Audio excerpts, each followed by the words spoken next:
ok sau đây nào nhé chân bắt đầu video muốn dương nâng từបន្តការរៀបចំ workspace របស់យើងឲ្យមានលក្ខណៈស្រឡះស្អាតនិងងាយស្រួលនៅក្នុងការធ្វើកិច្ចការរបស់យើងបើយើងចាប់ផ្ដើមដំបូងគឺយើងចេញពី panel មួយនេះចុះ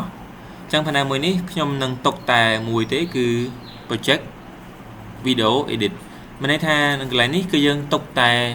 file ដែលយើងយកពី folder video edit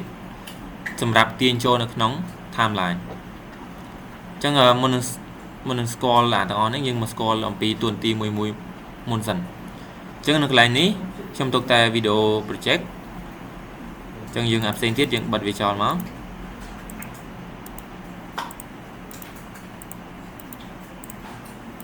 អញ្ចឹង effect នេះយើងកុំតិនលុបយើងចាំទាញវាចូលនៅកន្លែងណាមួយចាំខ្ញុំប្រាប់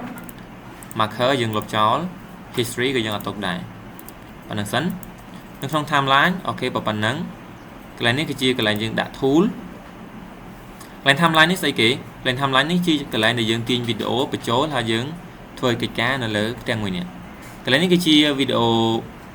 volume មានន័យថាជាសំឡេងរបស់វីដេអូយើងបើថាវីដេអូយើងឡើងខ្ពស់ពេកសំឡេងអាចនឹងមិនល្អទេចឹងនៅផ្ទាំងមួយនេះគឺជាផ្ទាំង property បើអ្នកនរគ្នាអត់មានផ្ទាំង property នេះទេយើងអាចចូលនៅក្នុង window ហើយបើកពាក្យថា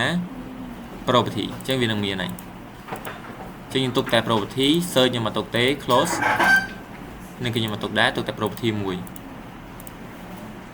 ហើយកន្លែងនេះគឺជាផ្ទាំង program នេះនៅពេលដែលយើងទាញវីដេអូចូលវីដេអូយើងនឹងបង្ហាញនៅកន្លែងនេះនៅពេលដែលអ្នកនរគ្នាទាញវីដេអូចូលនៅក្នុង timeline អញ្ចឹងវីដេអូរបស់យើងវានឹងចូលនៅក្នុងផ្ទាំង program នេះអញ្ចឹងផ្ទាំង program នេះវាមានជា frame ប៉ុណ្ណឹងជា frame ហើយវាមានជា artboard ប្រៀបដូចនៅក្នុង Adobe Photoshop របស់យើងដែរអញ្ចឹងផ្ទាំងមួយនេះខ្ញុំអត់ទុក source នេះទេខ្ញុំលុបចោល effect control ខ្ញុំទុក audio mixer ខ្ញុំអត់ទុកទេហើយ meta នេះគឺខ្ញុំអត់ទុកដែរប៉ុណ្ណឹងអញ្ចឹងខ្ញុំនឹងចាប់ផ្ដើមទាញ effect នេះចូលនៅក្នុងជាមួយនឹង property ដើម្បីទាញបានអ្នកទាំងអស់គ្នាត្រូវតែដាក់នៅលើអក្សរបែបនេះមកឲ្យវាចេញ underline មួយនេះបន្ទាប់ហើយយើងទាញវាមកបើយើងដាក់បែបនេះគឺមានន័យថាវាចូលជាហៀងប៉ុន្តែបើយើងដាក់វានៅពីលើជាមួយគ្នាមានន័យថាវាចូលក្នុង panel តែមួយ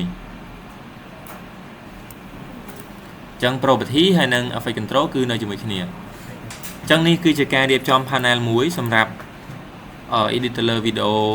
ប្រភេទផ្ដេកដែលអ្នកទាំងអស់គ្នាចង់បានយកទៅផុសនៅក្នុង YouTube ក៏បានឬក៏ធ្វើជារឿងសម្រាប់ដាក់នៅក្នុង cinema ក៏បាន